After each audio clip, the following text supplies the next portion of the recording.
Welcome to today's episode of Content Creation Made Easy. I am your host, Jen Liddy, and today you're going to walk away with 3 really simple, small shifts you can make that'll make your content creation easier that will have a huge impact on your content. And I'm going to get you there by talking about what I'm struggling with right now. So it is February. I live in Syracuse, New York. It has been horribly cold here, like 5 degrees horrible. And I know that when I talk to people who don't live in this kind of weather, they can't fathom what 5 degrees even feels like. But honestly, we've been vacillating between like -8 and 12 degrees for a long time this winter. And it like really wears on me.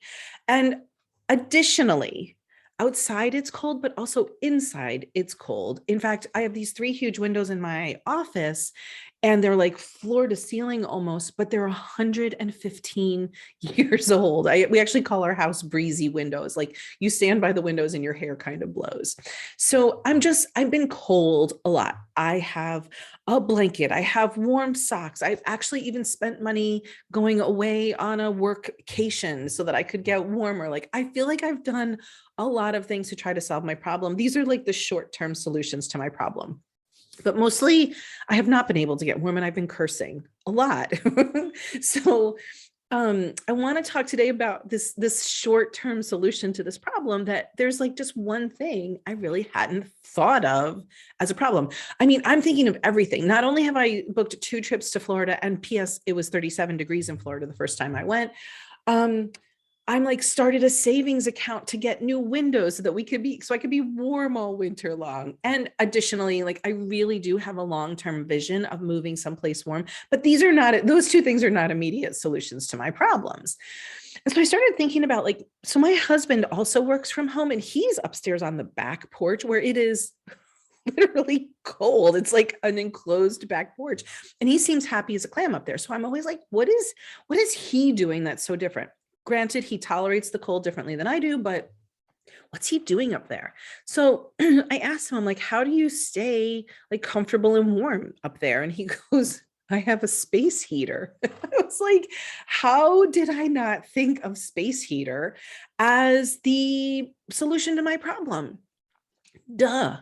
And so I wanted to talk to you about this really duh moment I had today, because a lot of times like we're making everything harder for ourselves in solving our content and marketing problems.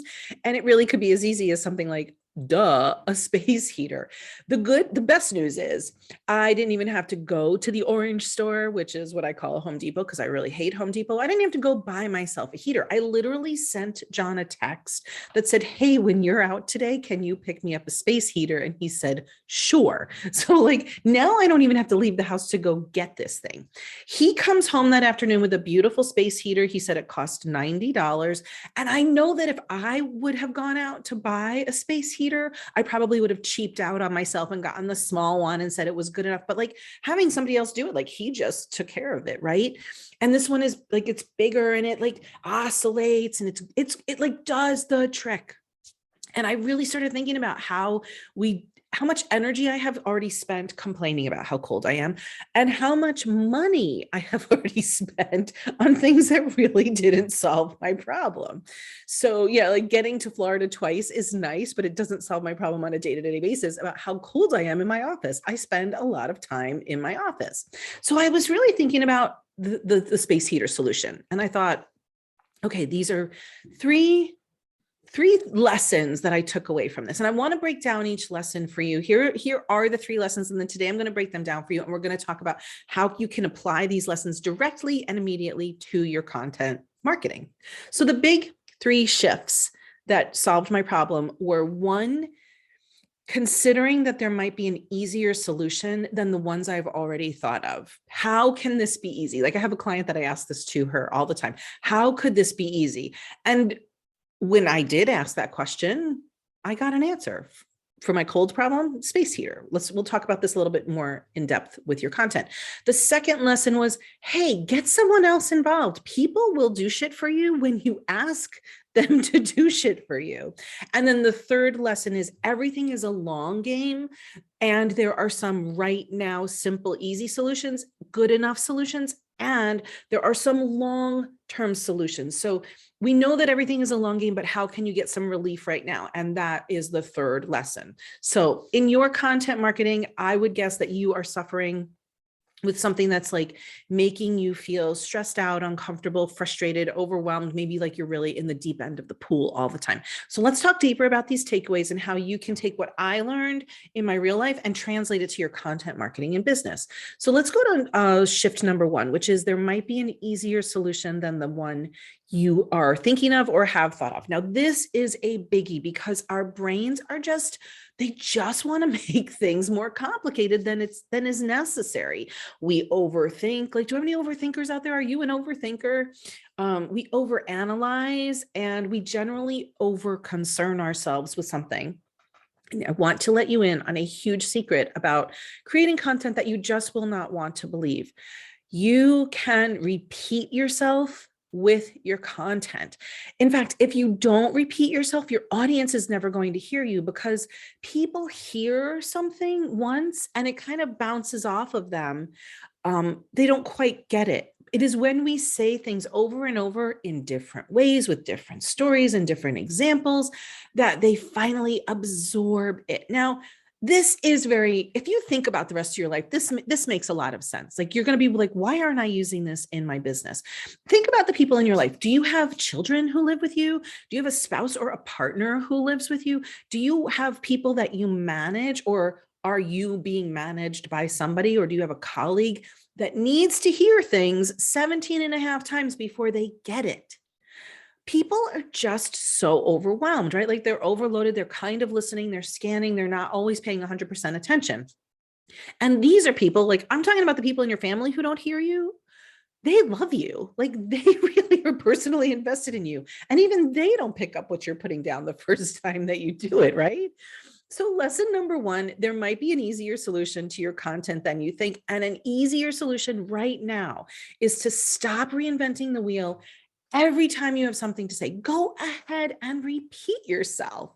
You are already doing it in another part of your life, especially if you have kids.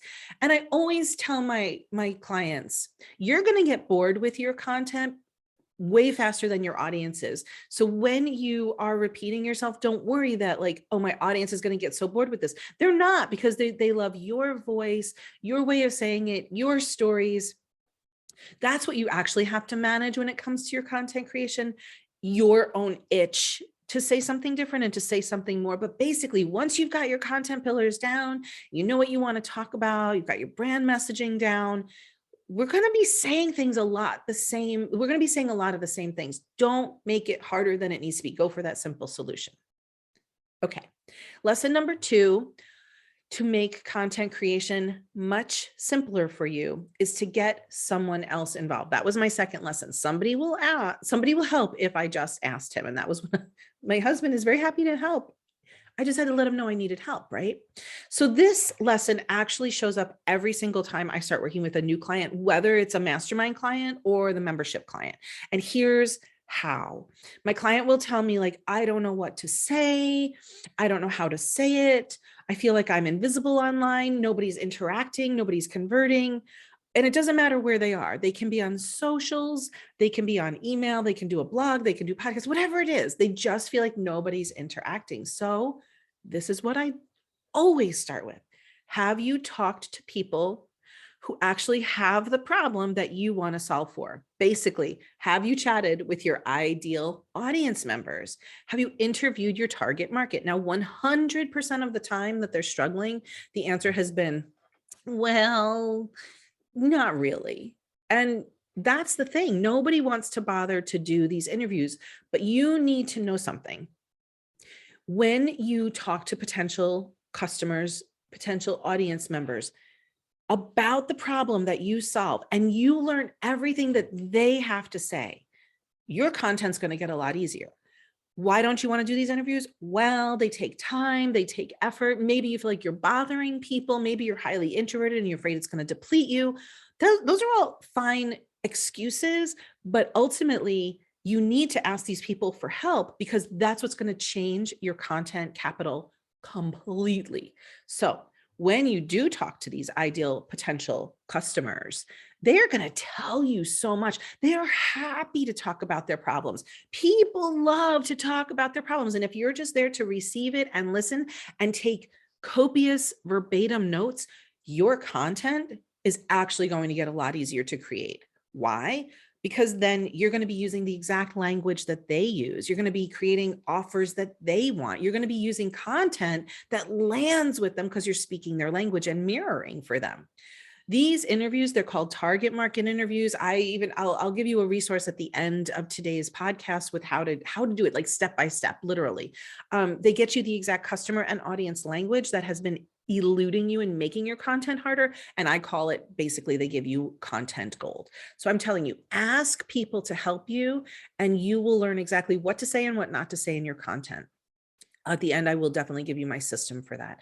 Now, again, this is lesson 2, which is ask somebody for help, and you're asking your potential audience for help. You know people who have the problem that you want to solve, or you get on your social media and you say, hey, I really want to talk to people who have XYZ. Are you willing to have a 30-minute chat with me? It's really not hard. I break it down step by step. Okay, let's move on to lesson 3, which is that everything is a long game, and that there are some right now good enough solutions and there are some long-term solutions. But the question is, right now in the moment, how can you get some relief right now? Relief right now is a vital step for you to get out of your immediate content marketing hell. I promise you. Relief right now was what I was looking for when I went to Florida to escape from the 5-degree weather. And all I wound up with was a lousy 37-degree vacation. But anyway, something that'll bring you relief right now is to stop doing one thing in your content marketing that isn't working for you. You may be trying to overhaul everything. Like, you may be just working on this and that and the other thing, and then this thing too, and also that. But until you figure out what's not working, you're going to just be spinning your wheels and feel even more overwhelmed by content. So this is a good place to assess for relief right now. Is there a platform that you need to stop using, get off of, just end your relationship with it? Because it's just one of those things that never works for you. Either you can't find your voice there, or you're not getting any traction there, and it's just depleting you and you don't like it. Okay, what would happen if you just stopped doing that one thing while you worked out what the better solution is? Or is there someone that can help you manage this stuff even in 2 to 3 hours a week? My virtual assistant, without my virtual assistant, I would really not have the business that I have. And at first we started with two hours a week, then 5 hours a week. She's up to 10 hours a week. What she can get done in 10 hours is unbelievable to me. And so if you've been telling yourself, I can't hire somebody, I can't afford somebody, I promise you there is a solution. And it might be either letting go of some stuff or adding some help on. Maybe you know a teenager who's looking for some hours for community service, or they're looking for internship hours. It might be that even somebody like that could help you. You have to get creative and ask yourself, what do I need? What do I want? And that really requires you to get quiet and stop the panic. So for lesson number 3, which is how can I get some relief right now? You have to be quiet. You have to ask yourself, what can I let go of? Or what do I need to bring in? What would feel good? And these are not questions that are easily answered. I know I'm like running over them quickly, but these are not easily answered questions. So take time with that. You might need a social media hiatus. You might need to spend some time unsubscribing from some of the noise in your inbox. Whatever it is, get some relief right now. And what is that for you? I would really love to hear. So you can always contact me at Jen_Liddy at me.com and let me know. Or you can leave a comment or a review for this podcast and let me know what are the ahas you're having about what is your version of the simple fix of a space heater, right? Like, what could it be for you? If you're looking for relief and you want more support, the Content Creator Studio was built for you. That's where we meet. Every week, you have the opportunity to get on a call with me, ask your questions, learn content tweaks, basically have a community of people who are looking for content that's easy, sustainable, and realistic. And that's what we do in there. We're all about getting out of the content chaos inside the studio. So if you're looking for feedback, trainings, implementation, time to just actually get this stuff done in a bite-sized format, come on over to jenliddy.com/studio and learn all about it. See if it's a good fit for you. But right now, the biggest question you can probably ask yourself is, what's my version of the space heater solution? How can I ask for help, get some relief right now? These small shifts will make a huge difference in your content. I would love to hear from you, so you can always reach out to me. And again, I thank you every week for being here to listen. And if you could rate, review, and share, I would so appreciate it, because I know how many people struggle with messaging and copy and content, and it doesn't have to be so hard. So if you have a friend who's struggling, please share. I'd appreciate it. I will see you next week. Thanks for showing up. Bye.